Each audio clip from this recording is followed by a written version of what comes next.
Hi, this is Dan Palmer, and in this little video I wanted to share something of the experience of on April 10th, 2014, spending 7 hours walking a landscape with David Holmgren, and just sort of experiencing him in his local area, going into this landscape, unpacking it, observing and interacting. It was an incredible experience. It was on the 140 acre Yandoit farm property that belongs to my friends Michael and Lisa Jackson, and I hope you enjoy. So this is sedimentary accumulation here, but that headland is volcanic. So like the little bits of quartz and everything are, and wait a minute, what's that rock there? That almost looks blue. So there's mixed alluvial material here, rounded, worn rock. Yep. That's volcanic. This has got quartz. This pile of rocks came out of the same heap, out of the same trench, except for the broken concrete. All right, so you got a real... Okay, so that came out of the same hole. Oh, Jeffrey, go back inside. Jeff, go inside. You're going to get too wet. I'm not praying. what is that? So that's basalt. These are all basalt. And then there's this rubble. That looks like super hard sedimentary with quartz veins. So that's come out of the lead or out of the creek. Yeah. That could be just spherical weathering on basalt rather than water worn.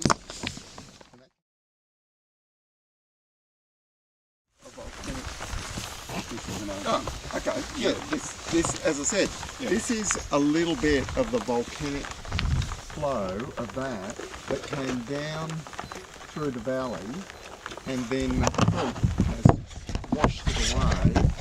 It originally filled the valley right across to this sedimentary hill, and this is just a tiny little bit left behind.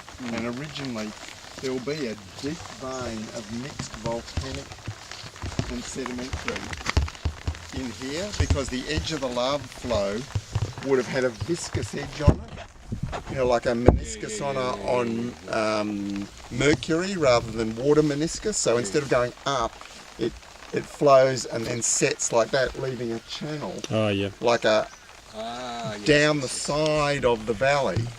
And then the erosion from both the sedimentary hill and the volcanic fill that. So somewhere along here there should be sort of actually quite deep soil between the two, which is probably, you know, through the middle there. Whereas out here you're sitting on the actual rock, you know, there's no sort of depth of soil, and up there you've got, but really probably through where the building is actually, you know, and these cypresses are quite reasonable sized trees, so it's quite a sort of interesting spot in the Basalt Island. You've got both soil types mixing, and you've got all the massive accumulation of nutrient in the history of the dairy. And then all these old trees, so carob and almond, is it? Oh, look at that carob. Yeah, and no seeds either. We're missing one of the sexes. No seed pods, which is disappointing. That looks like female. The flowers. Yeah. Rachel, not Rachel.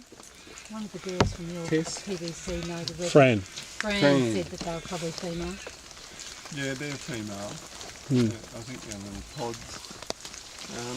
Oh, that's easy enough to get a graft and just graft on. Yeah.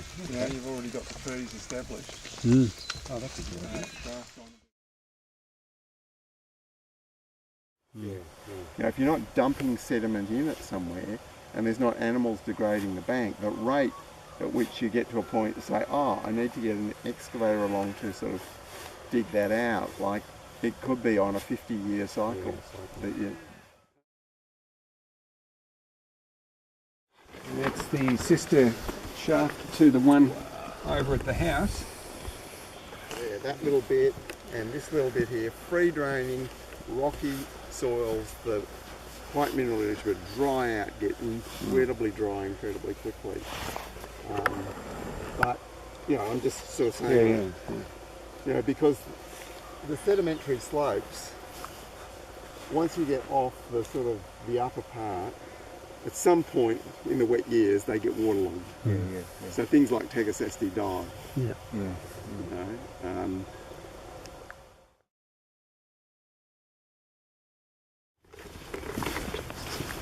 this looks like it's been picked up with a stone rake or something, unless, I don't know.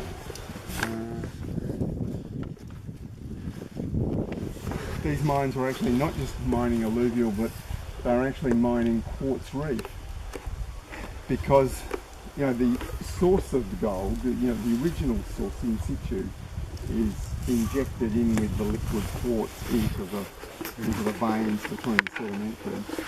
That's where all the gold actually came from, and then it's been reorganised in the landscape in all different situations. So they're normally completely different mining things, but possibly here they're actually doing both. Ah, yeah. And this would typically, in a, you know, be bare ground with stock camping up here, and water, you know, just sheet flow.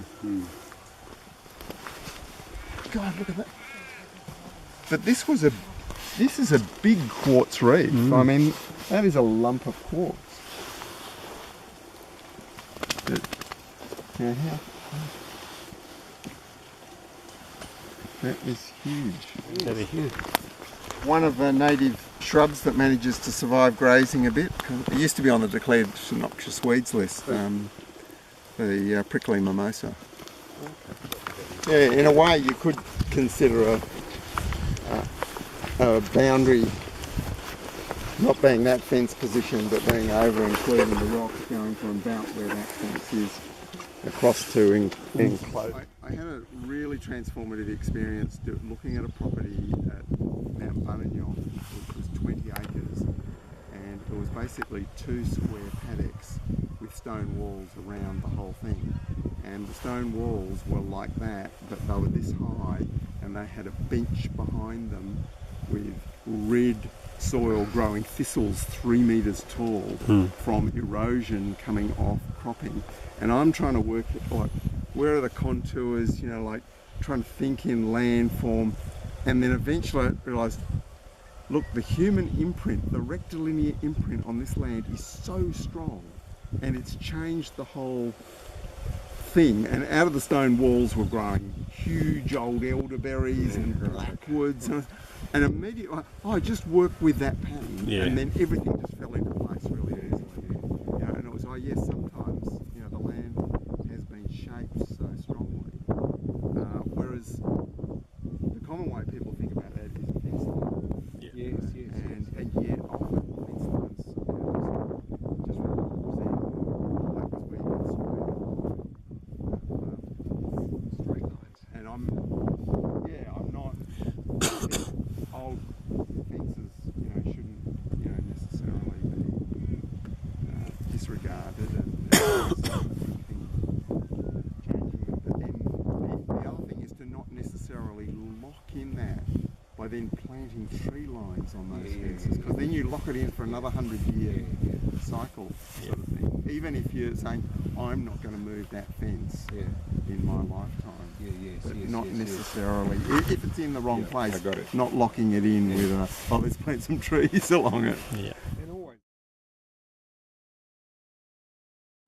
There's water-worn sedimentary that's broken. And that's sedimentary too, I think.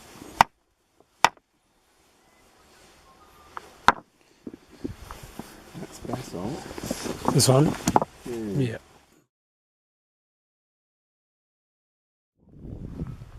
There's 2 lava flows. Because that up there is the same level as the bit where That hill, the stone wall is. Yep. But this is another level. And okay, there's this level on the other side. Over there, oh yeah. And of course that is another lava flow up there. Yep. I wasn't even aware that this has got a bigger deposition of sedimentary material, colluvium, Yep. rather than alluvium, Yep. that's come off that valley and filled in behind this lava flow. Generally, these landscapes are an early prototype of an arid land gibber, where you get the top of the soil clad with stone. Ah, yeah. Because of wind erosion over millions of years blows all the fine material away, and the stones in the profile are all left littering the surface. So there's a stone cladding, and then there's a soil of some sort of description underneath. So like this could be a volcanic soil with scattered stones through it, but on the top it actually was almost covered in stone. From the weathering. Rather than the usual thing of, there's, as you go down, there's more stone. But at some point, obviously, there's then rock underneath. And because these sites dry out so rapidly, these promontories, at various times over, thousands, if not millions of years, they've actually had micro wind erosion, because water erosion doesn't do much on these landscapes because there's very little run on, and they're highly absorbent and resistant to erosion, but they're exposed in this up down valley.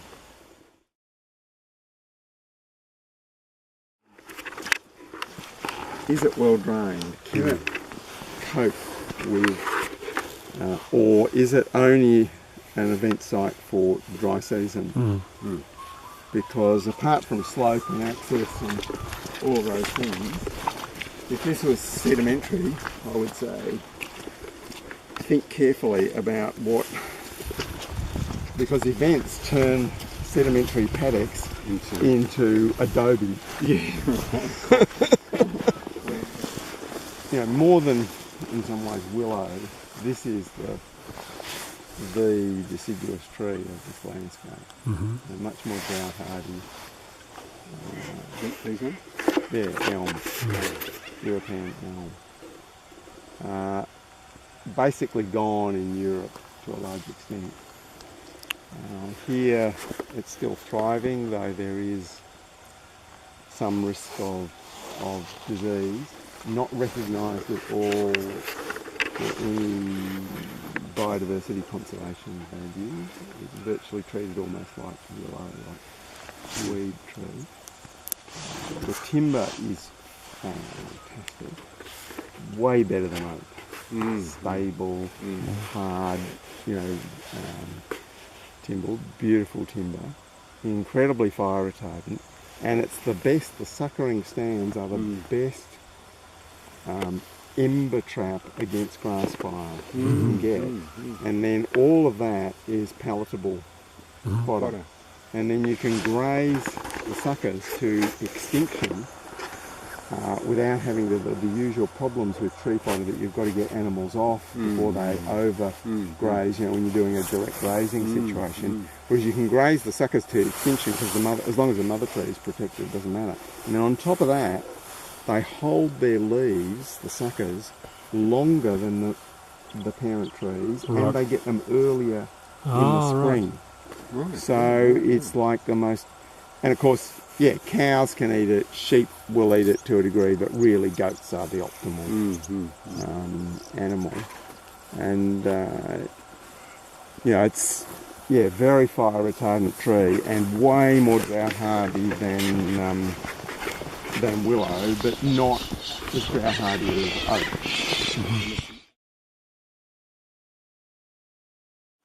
This is where the neighbour brings his cattle through. To a closed canopy that's dark, that takes out the fire-prone leguminous prickle things, and eventually takes out blackberry. So gorse and Cape Broom gorse goes first, Cape Broom next, and then finally blackberry. The elm will not, there'll be no blackberry in there. And that become a fire retardant corridor along the stream course. Completely different from the sort of open, massive, managum, grassy, fire managed woodland of the indigenous landscape. So that's one sort of pathway. And then the other is to have reopen an open grassy woodland, and the mechanism to do that is basically goats. Goats will convert the shrubland into grassland, and to some extent evidence on some of these sites that'll actually bring back the native poetussets and everything. And the goats are phobic about water, so they have no relationship to cattle, and because of the weight of the animal is so much less, but the cattle will happily stand in the wetland and the water, whereas goats won't touch. They won't go to the water. They hate it. They'll stand on some rocks maybe and have a drink. It seems like you've got like volcanic walls retaining sedimentary paddocks in a series of tiered. Willow. Blackberry and gorse are more mature, filling in all the spaces, basically inaccessible to people, and going through that sort of first stage of succession into that closed system, which people look at that and go, if you cleaned it all out and planted it to native trees and then kept the stock out, you'd still end up with gorse and blackberry. So you then go in every 5 years and you'd spray those, and there's these huge dead shrubs amongst all these eucalypts. And after 15, 20 years, the wattles start to die and decay, and there's this gigantic amount of fuel load, and you still every 5 years need to spray. Whereas this is in 10 or 15 years or something, it'll kill off the blackberry. In 10 or 15 years, that blackberry will be being shaded out. That I knew what that contour formation was, where that wall was. I could just read. That's the edge of a lava flow, and you'll start to pick up these little flats, very flat, and then escarpments, whereas the sedimentary is undulating. Has that pattern, whereas the volcanic has these flats and then scarps. And they're very subtle because they're all sort of worn down. Look at this bit, like it's really knobbly basalt, just little lumpy bits sticking out. First water-worn rocks I've seen on this lower level. That's that same level across there. So what looks like a series of alluvial terraces. Which is what I actually thought. Well, it's just that they were molten liquid. But this has got water-worn rocks scattered over it. These lava flows were low enough to have had modern post-lava flow alluvial deposition over them, big enough to deposit stones. Now, that's inconceivable in the modern landscape. Because it's so low. With a creek bed at that level, and even allowing for gold era down cutting. Let's say the creek bed was, at that alluvial flat level. I can't imagine it's sort of really beyond that at European settlement. But this was all like swamp, wetland. To the base of that tree. It's an old that's a tree. modern tree. That's grown. That's a post-settlement tree. I mean, it's big, but possibly those ones right down the bottom there are pre-European. They were significantly bigger diameter. But it's possible, for a managum growing on the creek. In a pretty sweet spot. And it's grown, in the downcut channel.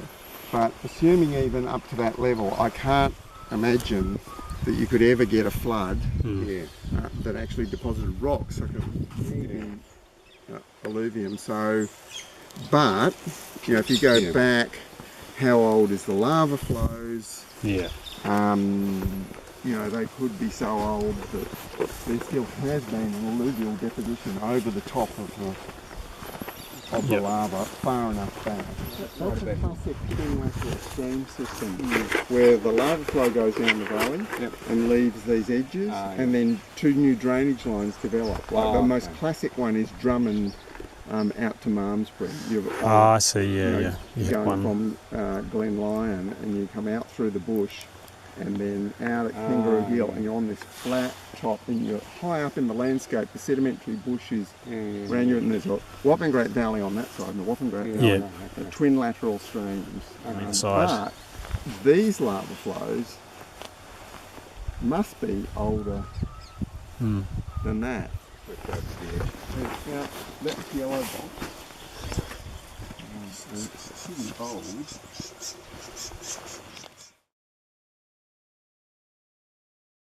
How that plays out. The intermediary between the sort of open grassy woodland, one of the ways to create that with a deciduous component is to pollard the willows, to cut them back for tree fodder, so they don't develop into these huge spreading trees that would shade out all the callistemons, but perhaps more importantly, they don't develop into these huge trees that then fall over constantly into the creek.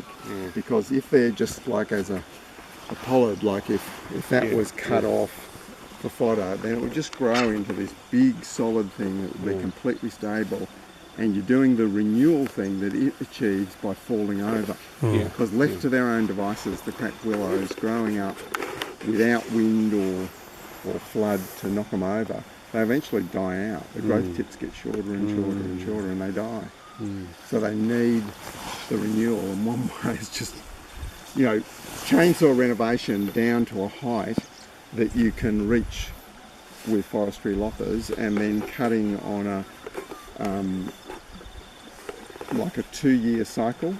So some are growing, big new lollipop, and some are being cut. And they'll take a hard cut and just reshoot. And so you just cut them anywhere. But if you cut them down to the ground, any stock that do come in will kill that off or eat it right down. Whereas just cut slightly above stock height, there's still the option of grazing the unit. It's very similar to the removal process they do. It's just instead of cutting it off there and poisoning the stump and dragging it all up there and burning it all, what you're doing is you're cutting it off here, you're still dragging that out, you've still got all this wood, which in an ideal world you'd make into biochar, and you've got a bit of fodder to feed to animals, but you've then got a constantly regrowing thing, poison thing, and all of the root mass being intact is still purifying the water, and every time you cut the top, you take away all of that nutrients and encourage the thing to go and suck a whole lot more phosphorus and nitrogen that is being... Takes over from the algae that's doing it now. Yeah, whereas if you just leave that at maturity, what it drops in its leaves in autumn is roughly what it picks up each year. So it's just going round. It's not creating demand,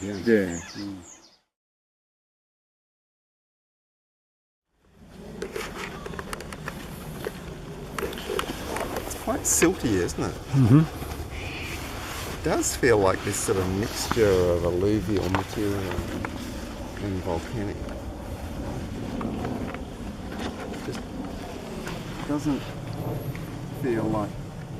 Because the volcanics do weather to basically a pure clay. I mean, people don't call it clay because or almost a pure clay, because it's got that incredible structure. But it is actually clay, whereas this feels like it's quite a silt fraction, almost fine sand. So could that could have come from the sedimentary over time, or from actual old flooding? Here it's both possibilities. Colluvial and alluvial. Alluvial, almost alluvial spill out. coming across, and then ancient high-level flood Yep. material. This is highly palatable to animals. Yeah. Of native plants, it's probably likes fertility more than needs fertility. It's one of a whole lot of species that exist in New Zealand, probably brought by birds back from New Zealand in the last, possibly as recently as less than 1 million years. It occurs right through southeastern Australia as a rainforest pioneer in the warm temperate rainforests, right through, following the volcanic lands right up into the edge of the Wimmera, down to about 450 millimetres of rain. Over at Carisbrook, there's ancient ones that would be hundreds of years old with trunks like this on them. It would, of all this landscape, if you go down to Cancurran and go back up Joyce's Creek in a canoe, like the basalt walls have got these things just like sticking out of them everywhere. Hymenanthera. Yeah, Hymenanthera dentata, tree violet. It's actually related to violets. Botanically, it's part of the same family as violets. It's something else growing in there. That's plum. Plum. So this is your sort of like ultimate hedgerow species for this landscape. Think of like hawthorn or gorse hedges. This would seed up through that and grow out and live for 200-300 years. Palatable to animals, and the more it's eaten, the more spines it develops. Right. And it Yeah, develops the that's what's leaves happened. internally. Yeah. Fire retardant, bird habitat. The more fertile the paddocks become, the more it likes it. So most of your native plants, just like none of them meet that criteria. All that criteria, yeah. And it will spread. It'll naturalise, wherever it can. So.